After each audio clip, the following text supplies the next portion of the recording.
Bab 1771. Suni mengerutkan kening dan berkata dengan polos, "Apa aku menyebalkan? Aku sudah memberi kalian berdua waktu untuk bicara, kan? Sante, kau seharusnya membelaku saat seseorang menyebutku menyebalkan.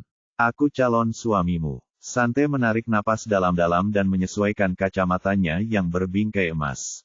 "Oke, kita sudah makan siang dan kau sudah bersenang-senang, jadi mari kita antar kau kembali ke rumah sakit." Suni memberinya senyum konyol. "Sante, apakah kamu juga akan ikut denganku menemui ayahku?" "Aku sudah melihatnya kemarin, jadi hari ini tidak perlu," jawab Sante dingin sebelum masuk ke dalam mobil. Suni dengan cepat masuk ke kursi depan dan memasang sabuk pengaman. Kemarin adalah kemarin, hari ini adalah hari ini. Sebaiknya kunjungi dia setiap hari karena suatu hari nanti dia akan menjadi ayah mertuamu. Sante menginjak pedal gas dan berkata dengan kasar, "Omong kosong apa yang kau bicarakan? Jika kau tidak berhenti, aku akan melemparmu keluar dari mobil." Suni melipat tangannya dan bersandar di kursinya. "Aku tidak bicara omong kosong. Kau calon istriku, jadi itu berarti ayahku calon mertuamu." "Sante, tingkah malu-malumu ini mulai membosankan." Sante mendengus dan bertanya, "Siapa bilang aku malu-malu?" Suni mengangkat dagunya dan berkata dengan percaya diri, "Aku tidak butuh siapapun untuk memberitahuku agar aku mengenal diriku sendiri. Kau malu-malu, dan aku menyukainya." Sante tiba-tiba menghentikan mobil di pinggir jalan. Akibatnya, Suni tersentak ke depan sebelum terhempas kembali ke tempat duduknya.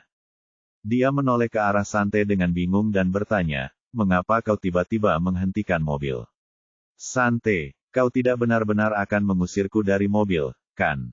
Sambil tetap memegang kemudi, Sante menoleh ke arahnya. "Apakah kau mau keluar dari mobil jika aku memintamu?" Suni mencengkeram kemudi dengan erat. "Tidak, bahkan jika kau membunuhku." Sante terdiam. "Kalau begitu, bersikaplah sopan, dan tutup mulutmu." Suni mengerutkan bibir dan membuat gerakan menutup bibir dengan resleting. Kemudian dia mengangguk dengan penuh semangat. Meskipun Sante sangat ingin mengusirnya dari mobil, dia tidak tega melakukannya ketika melihatnya dalam keadaan seperti itu. Dia benar. Aku menyukainya sekaligus merasa dia menyebalkan. "Oh, apa yang telah kulakukan?" pikir Sante. Dia belum pernah merasa begitu rumit terhadap seorang pria sebelumnya. Dia takut tidak ada yang bisa menyelamatkannya kali ini. Dia mulai mengemudi lagi. Namun, ketika mereka sampai di jembatan layang tempat mobil tidak boleh berhenti, Suni tak kuasa menahan diri untuk berkata, "Sante, bisakah kau mengunjungi ayahku nanti? Dia benar-benar sangat menyedihkan." Sante mengerutkan kening. "Lalu apa hubungannya dengan saya?" Suni menghela napas. "Kau tahu betapa dia ingin bertemu Corin, kan? Tapi Corin tidak ingin bertemu dengannya, dan aku tidak bisa memaksanya. Aku berpikir mungkin kau bisa mengalihkan perhatiannya dari Corin. Kau adalah calon menantunya. Kumohon, Sante, berbaik hatilah pada ayahku." "Iya." Sante mencibir. "Berempati padanya. Tidakkah kau tahu semua hal yang dia lakukan saat masih muda? Bos tidak akan berakhir tinggal bersama keluarga Keru dan menderita satu kesulitan demi kesulitan saat masih kecil jika bukan karena ayahmu yang brengsek itu. Tidak ada hukum yang mengatakan bos harus memaafkannya hanya karena dia sudah tua dan ingin menebus kesalahannya. Tidak, aku tidak tahu apa yang terjadi saat itu, tapi, dia tetap ayahku. Bukannya aku bisa begitu saja berhenti peduli padanya," kata Suni dengan perasaan bersalah. Sante mendengus lagi. "Kau benar-benar bersimpati pada ayahmu ya? Aku tidak bisa tidak berpikir kau mungkin akan menjadi orang yang sangat menyebalkan seperti dia." Ban 1772. Suni langsung berubah serius. "Tidak, Sante. Aku tidak akan terus bergaul denganmu jika aku orang jahat. Maksudku, kau sangat dingin padaku, namun aku tanpa malu-malu mengejarmu. Apa kau benar-benar berpikir itu karena aku tidak punya rasa malu? Jika aku bisa memilih siapa yang harus kucintai, aku akan memilih wanita yang sama bersemangatnya denganku seperti aku bersemangat padanya." Sante tetap fokus pada jalan dan tidak mengatakan apapun. "Dan aku benar-benar tidak tahu tentang apa yang ayahku lakukan di masa lalu. Sebagai anaknya, aku tidak akan menyebutnya brengsek saat bersamamu. Hanya saja aku tidak bisa meninggalkannya sendirian. Kamu tidak harus pergi denganku jika tidak mau. Lupakan saja apa yang kukatakan, tambah Sunny. Namun, Sante tetap diam. Dia hanya memutar kemudi untuk mengarahkan mobil itu keluar dari jembatan layang. Melihat bahwa mereka tidak menuju ke jalan yang benar, Sunny mengerutkan kening dan bertanya, Sante, kenapa kita melewati jalan ini? Ini bukan jalan menuju rumah sakit. Secara naluriah, ia mencengkeram sabuk pengamannya erat-erat, takut Sante akan melemparkannya keluar dari mobil. Namun, Sante hanya berkata, jalan yang akan kita lalui tidak ada toko bunga di sepanjang jalan. Sunny mengerutkan kening karena bingung. Toko bunga, Sante, kau mau beli bunga untuk siapa? Jangan sampai kau beli bunga untuk diberikan kepada pria lain di belakangku. Sante menatapnya dengan kesal. Jika aku tidak bisa melakukannya di belakangmu, maka aku akan melakukannya tepat di depanmu. Sunny mengerutkan kening. Untuk siapa sih kamu belikan bunga? Untuk perempuan atau laki-laki? Kamu bahkan belum pernah memberiku bunga sebelumnya. Apa kamu mau bikin aku kena stroke? Terakhir kali aku pergi ke rumah sakit dengan tangan kosong karena kau menipuku. Apa kau ingin aku pergi dengan tangan kosong lagi hari ini? Meskipun aku tidak suka ayahmu, aku masih tahu etika mengunjungi seseorang di rumah sakit. Sunny terkejut mendengar ucapannya. Matanya kemudian berbinar. Aku tahu kau peduli padaku, Sante. Bibir Sante berkedut. Kemudian dia menghela napas dan bertanya-tanya mengapa dia selalu saja mengalah pada Sunny. Sementara itu, Melinda dan Lilin telah menunggu Corin di sebuah kedai kopi dekat Holden Group sejak mereka menerima pesannya. Emily, tentu saja, juga ada di sana. Meskipun Emily sangat ingin memastikan apakah Corin adalah putrinya yang telah lama hilang, ia malah ingin mengurungkan niatnya di menit-menit terakhir. Ia takut Corin bukanlah Luna dan ia hanya akan kecewa. Ia juga takut Corin adalah Luna. Lagi pula, bagaimana ia akan menghadapinya? Apa yang harus ia katakan padanya, dan bagaimana ia harus menjelaskan mengapa ia tidak mencarinya selama bertahun-tahun? Oleh karena itu, ia memutuskan untuk menyendiri dengan tidak duduk bersama Melinda dan Lilin. Sebaliknya, ia mengenakan topi dan kacamata hitam lalu duduk di meja di sebelah mereka agar bisa mengamati situasi. Meja Melinda dan Lilin berada di dekat jendela. Lilin sedang minum segelas susu hangat dan memperhatikan orang-orang yang lewat di luar jendela. Ibu, menurutmu Corin akan senang setelah mendengar cerita yang akan kita ceritakan padanya? Atau dia akan sedih? Tanya Lilin dengan rasa ingin tahu dan sedikit serius. Melinda menghela napas dan berkata, kurasa sedikit dari keduanya. Emosi adalah hal yang sangat rumit. Terkadang, kita akan merasakan emosi yang campur aduk. Mungkin butuh waktu baginya untuk menerimanya ketika dia tiba-tiba bertemu dengan ibunya yang telah lama hilang. Bab 1773. Lilin memiringkan kepalanya. Kurasa Nona Corin adalah wanita yang sangat tabah, jadi dia akan baik-baik saja dengan berita ini. Yang kukhawatirkan adalah dia dan Nona Emily mungkin akan kecewa jika ternyata dia bukan putri kandungnya yang telah lama hilang. Melinda menyesap kopinya dan tetap diam. Dia hampir 100% yakin bahwa Corin adalah putri Emily yang telah lama hilang, Luna. Corin tidak hanya mirip Emily saat masih kecil, tetapi mereka juga memiliki perilaku dan pembawaan yang sama. Ngomong-ngomong, alis dan mata Corin lebih mirip Maxwell, tetapi ekspresi yang ia buat lebih mirip Emily saat masih kecil. Tidak mungkin Corin memiliki begitu banyak kemiripan dengan Maxwell dan Emily tanpa menjadi putri mereka. Corin jelas-jelas adalah Luna, dan yang perlu dipikirkan Melinda hanyalah bagaimana menyampaikan kabar tersebut. Lagi pula, bukan setiap hari dia harus mengungkapkan berita seperti ini kepada seseorang. Dia masih berusaha merangkai kalimat di kepalanya ketika dia melihat Corin berjalan masuk ke kedai kopi. Corin berjalan dengan santai dan tampak rileks. Dia melihat sekeliling sebelum berjalan ke meja Melinda dan Lilin. Sesampainya di sana, dia menarik kursi dan duduk. Halo, Nyonya Addison. Senang bertemu Anda lagi, katanya sopan, meskipun sedikit dingin. Melinda tahu Corin bersikap hati-hati karena mereka adalah istri dan putri Adam.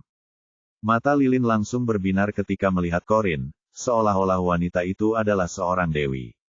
Nona Corin, akhirnya Anda datang. Kami sudah lama menunggu Anda. Corin tersenyum pada gadis kecil itu sebelum melihat arlojinya. Tapi ini belum waktu pertemuan kita, jadi aku tidak terlambat. Oh, tidak, kamu tidak terlambat, Corin. Maksud Lilin adalah kami sudah menunggumu sejak menerima pesanmu. Dia sangat menyukaimu sehingga meminta kami datang ke sini sebelum waktu pertemuan, jelas Melinda buru-buru. Corin mengangguk. Maaf membuat kalian berdua menunggu begitu lama. Aku tadi bersama teman-temanku, dan aku hanya punya waktu untuk bertemu kalian berdua sekarang. Melinda menggelengkan kepalanya. Kami tidak menunggu selama itu sama sekali. Lagi pula, kami menikmati kopi di sini. Ngomong-ngomong, Corin, apakah kamu ingin memesan minumanmu dulu? Corin mengangguk sambil tersenyum dan memberi isyarat kepada pelayan untuk datang. Setelah memesan iced latte, dia langsung mulai mengerjakan pesanannya.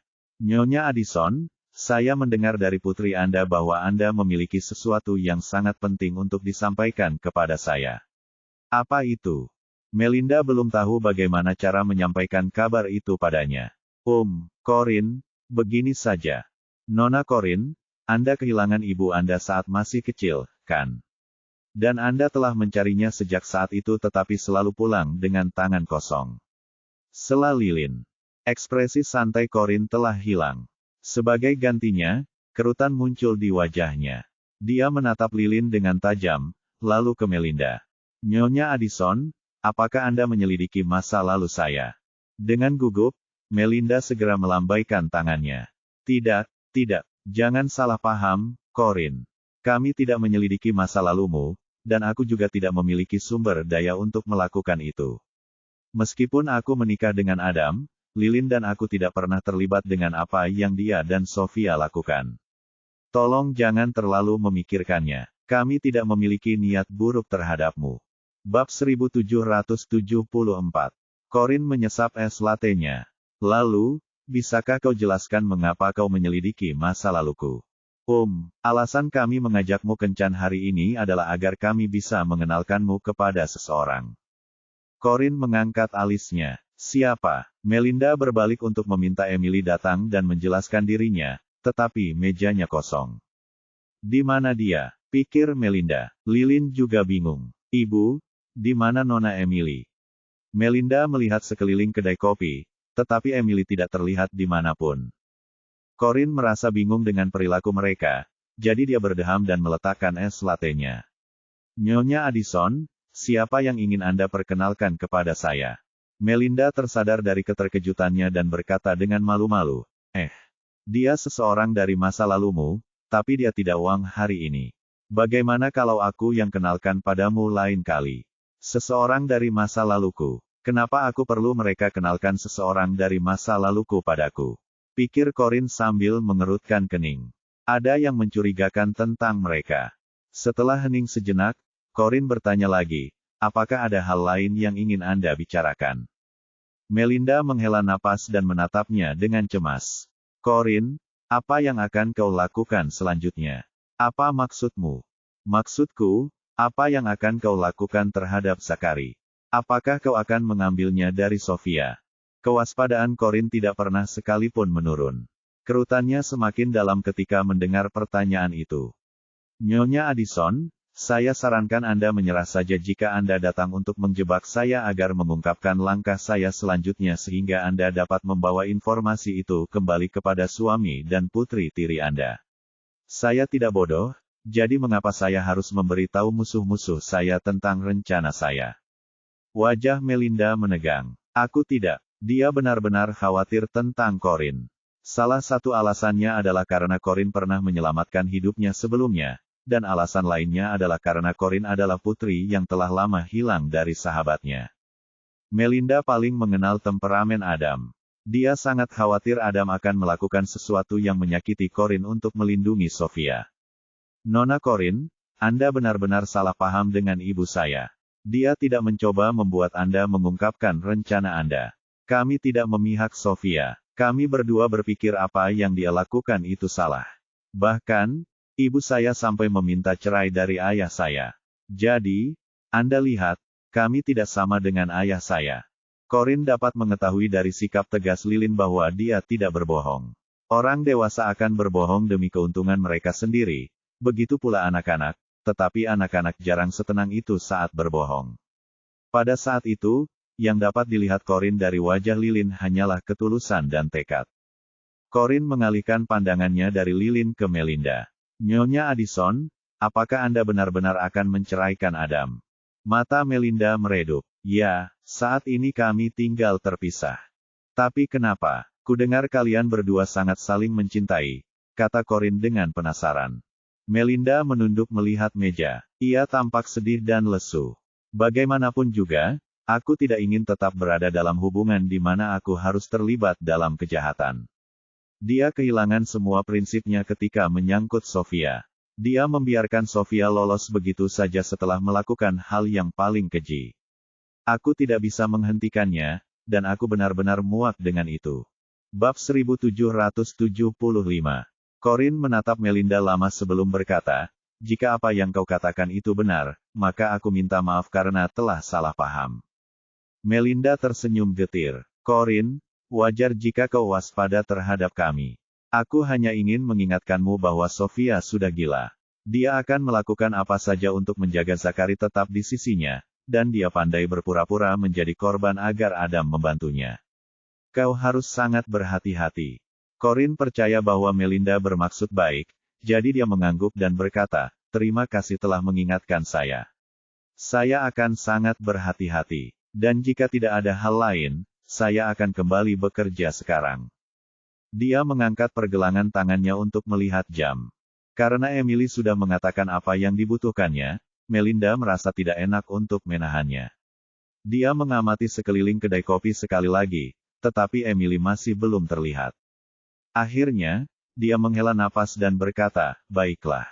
Kalau begitu, aku tidak akan menahanmu.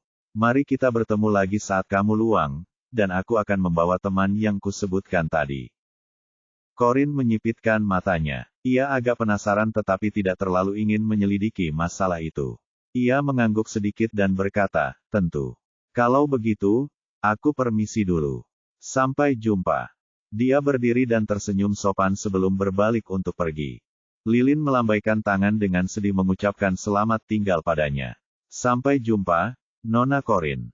Corin melambaikan tangan kepadanya tanpa menoleh. Setelah itu, dia mendorong pintu dan keluar dari kedai kopi. Lilin memperhatikan Corin berjalan menuju Holden Group. Kemudian ia cemberut dan berkata, kita sudah susah payah mengajak Nona Corin kencan, dan itu sia-sia. Aku penasaran kemana Nona Emily pergi. Melinda tersadar dari lamunannya dan meletakkan tangannya di dahi seolah-olah sedang sakit kepala. Ayo, Lilin, kita pergi ke kamar mandi dan mencari Nona Emily bersama-sama. Dia menuntun putrinya ke kamar mandi. Di sana bahkan lebih sepi. Tidak ada seorang pun di area wastafel, tetapi beberapa pintu bilik tertutup. Kamu bisa keluar sekarang. Dia sudah pergi, kata Melinda. Lilin berkedip sambil terus menatap pintu bilik toilet.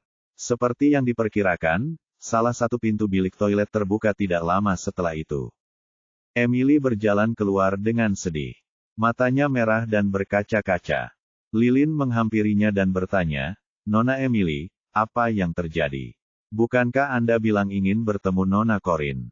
Mengapa Anda bersembunyi di sini? Aku tidak tahu bagaimana menghadapinya. Aku merasa sangat malu atas apa yang telah kulakukan padanya, jawab Emily dengan suara serak.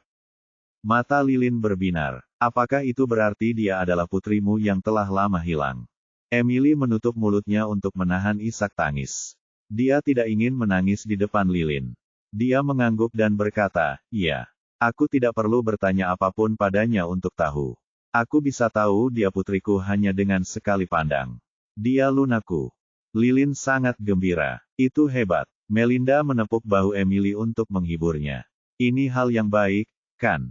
Putrimu masih hidup, jadi kamu seharusnya bahagia. Emily memejamkan matanya untuk menahan air mata panas agar tidak jatuh. Aku senang dia masih hidup, tapi aku juga tidak bisa berhenti menyalahkan diriku sendiri karena mempercayai Marvin ketika dia mengatakan kepadaku bahwa dia sudah meninggal. Seharusnya aku menyelidikinya saat itu. Bab 1776. Melinda memeluk dan menepuk punggung Emily. Emily saat itu sedang diliputi berbagai macam emosi. Ada beberapa hal dalam hidup yang tidak bisa kita kendalikan. Tenang, tenang, Emily. Kurasa Corin adalah anak yang sangat pengertian, dan dia pasti akan mengerti mengapa kamu melakukan apa yang harus kamu lakukan. Seharusnya kamu tidak melarikan diri, loh. Emily menarik napas tajam dan menggelengkan kepalanya. Tidak, aku benar-benar tidak tahu bagaimana menghadapinya. Dia masih sangat kecil ketika aku menyerahkannya kepada Marvin, jadi dia tidak akan mengerti alasannya. Aku berhutang budi padanya. Itu salahku karena dia harus sendirian. Melinda juga punya anak perempuan, jadi dia bisa memahami perasaan Emily. Dia terus menepuk punggung Emily dengan lembut sambil berkata, semua itu sudah berlalu. Pada akhirnya dia tumbuh menjadi pribadi yang baik. Dia kuat, tegas, mandiri, berbakat. Kamu seharusnya bahagia untuknya. Emily menegakkan tubuhnya dan menyeka air matanya.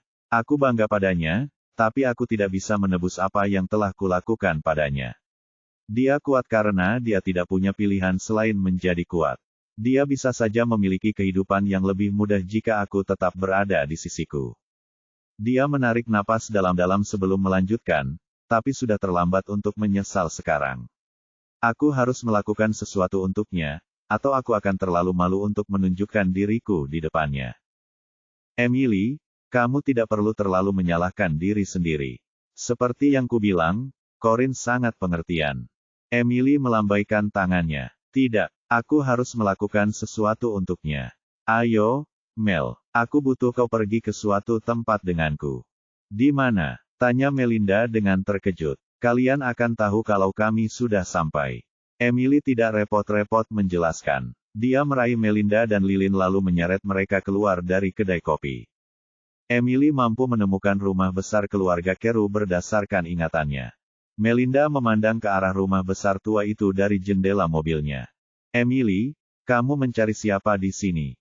Tanyanya kepada sahabatnya dengan rasa ingin tahu. Secercah kegarangan terlintas di wajah lembut Emily. Orang yang harus disalahkan karena memisahkan putriku dan aku. Orang yang menyebabkan dia tumbuh sendirian di pedesaan. Lilin, yang duduk di kursi belakang, menjulurkan kepalanya ke depan dan bertanya kepada ibunya dengan penasaran, Ibu, mengapa Nona Emily begitu menakutkan sekarang? Dia biasanya yang paling lembut. Melinda menghela napas. Kamu akan mengerti ketika kamu sudah menjadi seorang ibu. Tidak ada ibu di dunia ini yang akan membiarkan siapapun mengganggu anak-anak mereka. Melinda menjadi khawatir ketika melihat Emily berjalan menuju rumah besar itu. Dia segera membawa Lilin juga. Emily membunyikan bel pintu beberapa kali, tetapi tidak ada yang keluar.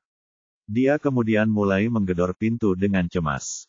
Emily, tenanglah. Mungkin mereka tidak ada di rumah, kata Melinda.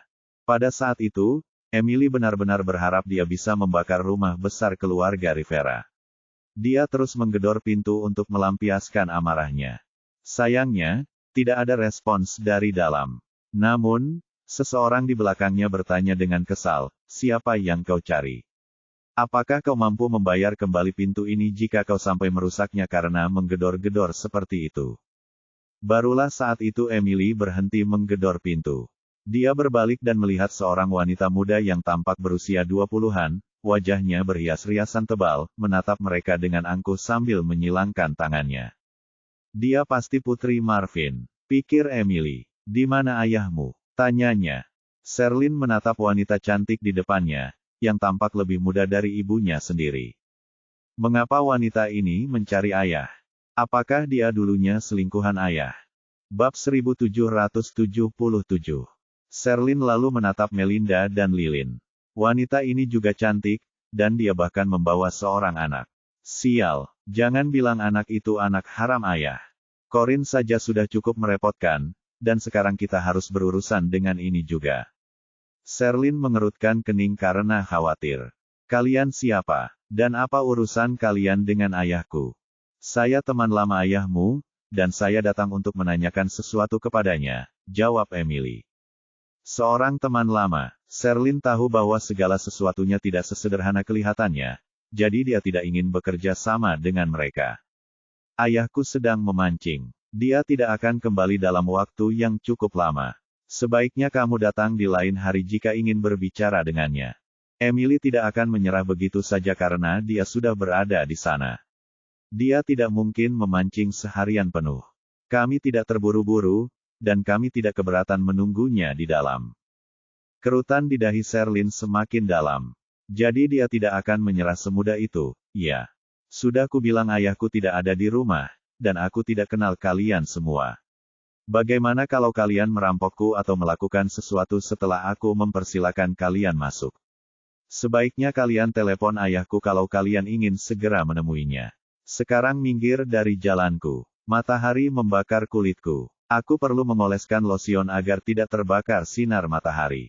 Sherlyn mendorong Emily dan Melinda menjauh, mengeluarkan kuncinya untuk membuka pintu, dan dengan cepat masuk ke dalam rumahnya. Emily ingin menerobos masuk, tetapi Sherlyn menutup pintu terlalu cepat sehingga dia tidak bisa melakukannya. Saat itu Melinda sudah bisa menebak siapa pemilik rumah besar tersebut. Emily, mungkin sebaiknya kita pulang dulu karena Marvin tidak ada di rumah. Kita selalu bisa datang di lain hari, saran Melinda. Kau bisa kembali bersama Lilin. Aku akan menunggunya di sini. Aku tidak akan bisa tidur malam ini jika aku tidak mengetahui apa yang sebenarnya terjadi saat itu, jawab Emily. Dia ingin menginterogasi Marvin mengapa dia mengatakan kepadanya bahwa Luna sudah meninggal padahal Luna masih hidup. Apa gunanya itu baginya? Dialah yang harus disalahkan karena memisahkan aku dan Luna. Putriku yang malang tidak perlu menderita di pedesaan jika bukan karena dia.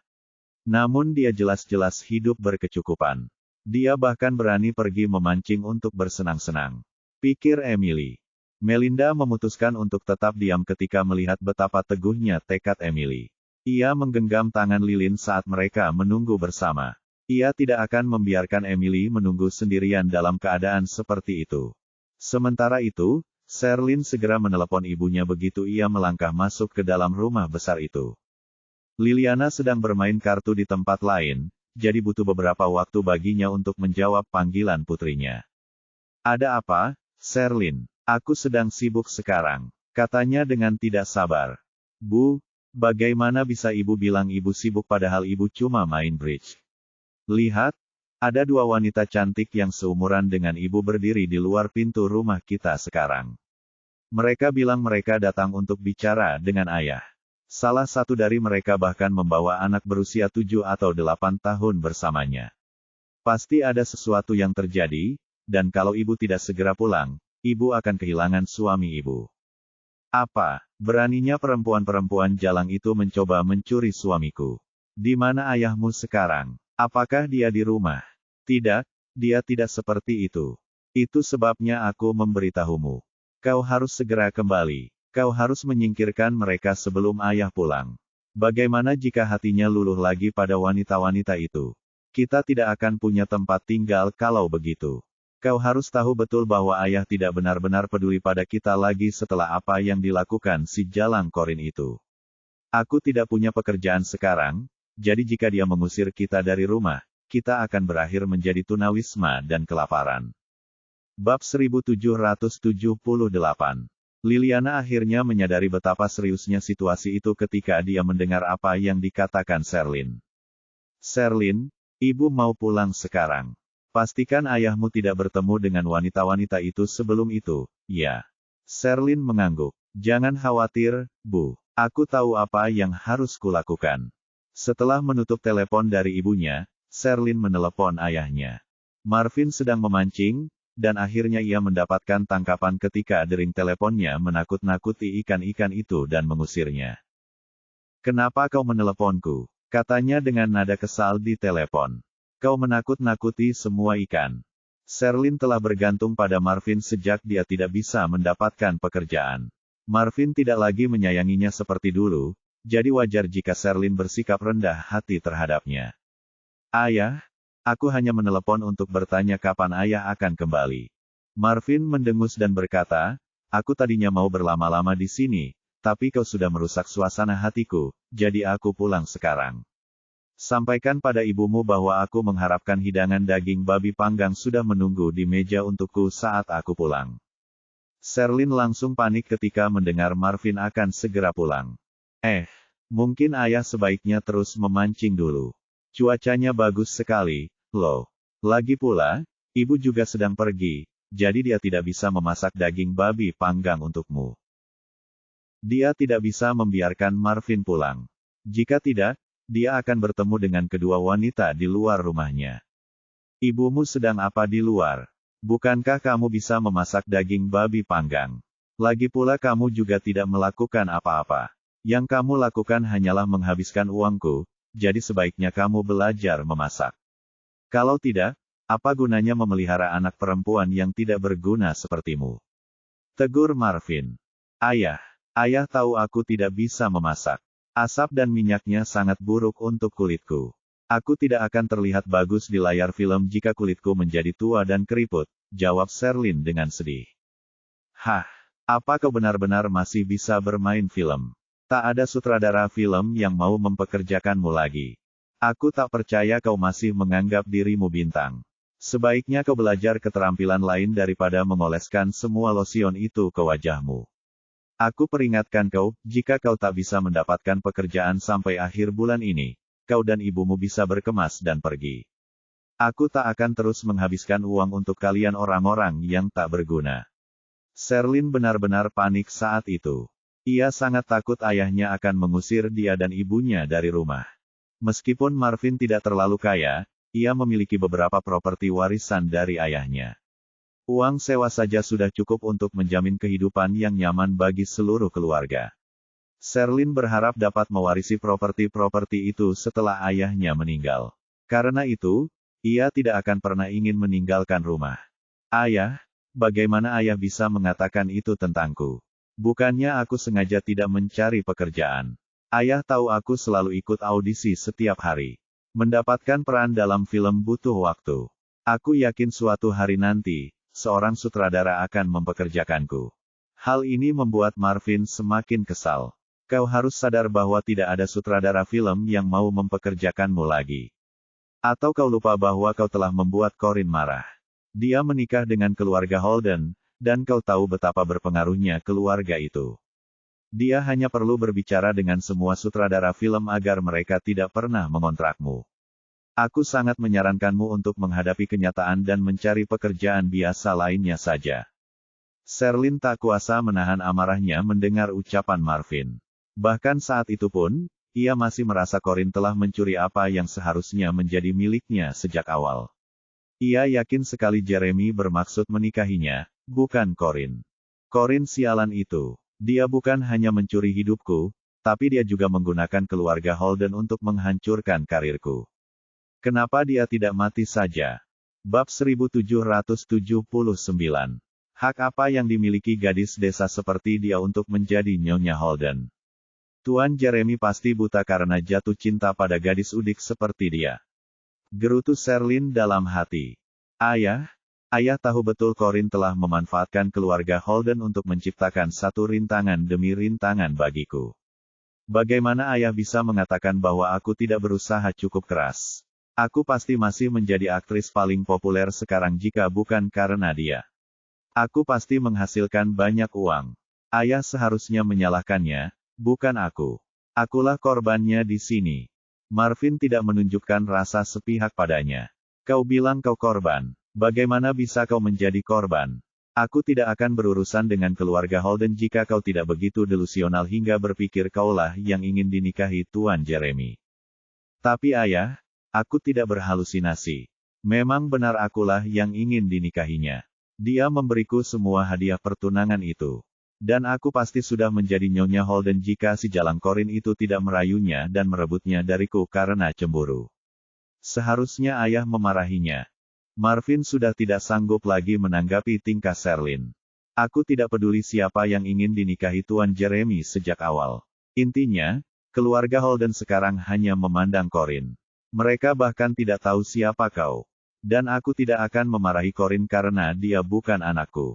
Lagi pula dia tidak akan mendengarkanku jika aku memarahinya. Cukup sudah. Aku tidak mau mendengar kau mengungkit masa lalu lagi. Aku akan pulang sekarang, dan sebaiknya kau sudah menyiapkan daging babi panggang untukku. Setelah itu, dia menutup telepon.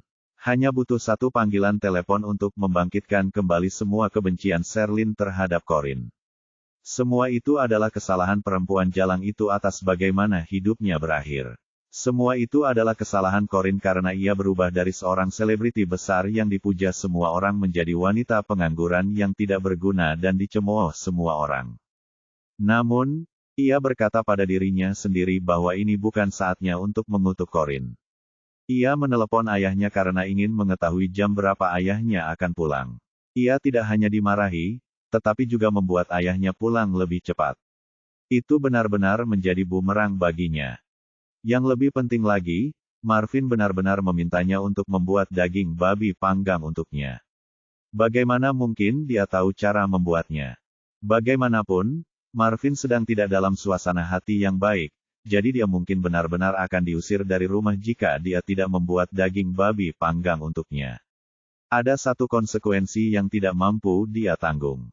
Maka, ia segera memesan daging babi panggang untuknya melalui aplikasi pesan antar makanan.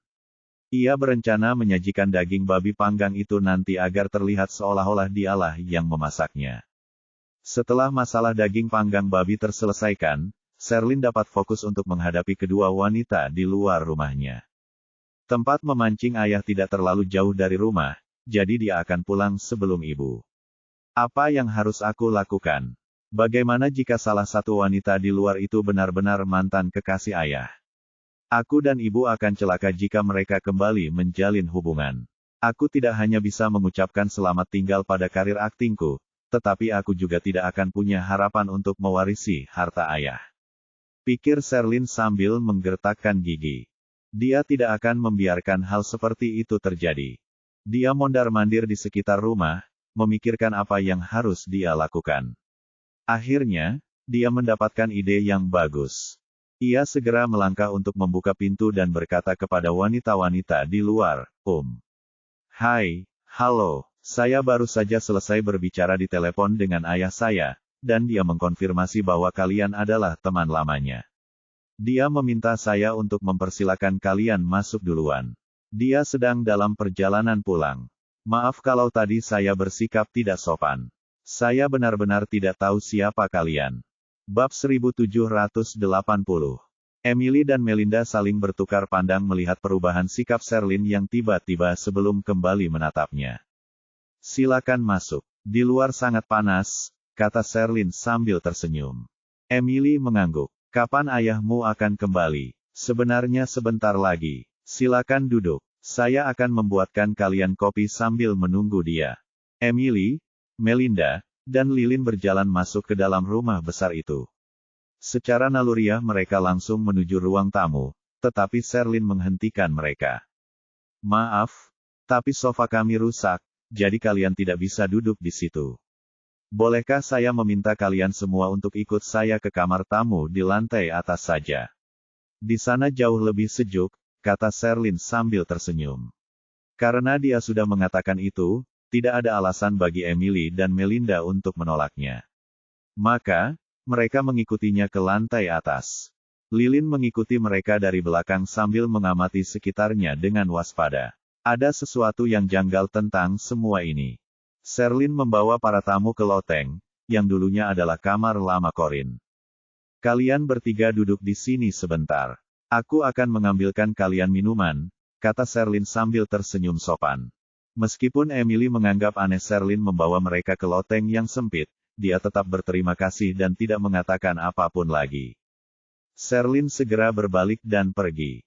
Ibu, Nona Emily, ini tidak terlihat seperti kamar tamu. Loteng ini kecil dan sempit. Siapa yang akan menggunakan tempat seperti ini untuk menjamu tamu? Keluh Lilin. Melinda mengelus kepalanya. Kita tidak seharusnya membicarakan hal buruk tentang orang lain di belakang mereka. Kita akan menunggu dimanapun mereka menyuruh kita menunggu. Lilin cemberut. Dia tidak menyukai Sherlyn atau loteng itu. Emily sedang melihat-lihat loteng. Lilin benar. Ini tidak terlihat seperti kamar tamu. Ini lebih mirip kamar tidur seseorang. Dia tidak mengira itu adalah kamar tidur utama, dia berasumsi ini adalah tempat tidur seorang pelayan. Segala sesuatu di sana tertutup debu. Jelas sekali sudah lama loteng itu tidak dibersihkan. Firasat Emily sebagai seorang wanita mengatakan bahwa ruangan kumuh dan sempit itu dulunya adalah kamar tidur Corin. Biasanya dia tidak akan sembarangan menyentuh barang-barang orang lain, tetapi dia ingin memastikan apakah tebakannya benar. Dia berjalan ke meja dengan rak buku yang terpasang, dan mengambil sebuah buku catatan dari sana. Itu adalah buku catatan lama Corin, yang biasa dia gunakan untuk menulis catatan tentang tesis kelulusannya. Kepedihan di hati Emily semakin memuncak ketika ia melihat tulisan tangan putrinya yang rapi. Ia membuka halaman pertama, dan benar saja, di sana tertulis nama dan kelas putrinya. Jadi, disinilah dia tidur. Wah, langit-langitnya sangat rendah sampai-sampai dia harus membungkuk setengah badan agar kepalanya tidak terbentur. Ruangan itu juga sangat lembab. Dia menyentuh selimut dan mendapati selimut itu lengket. Bagaimana bisa Marvin membiarkan Luna tinggal di lingkungan seperti ini?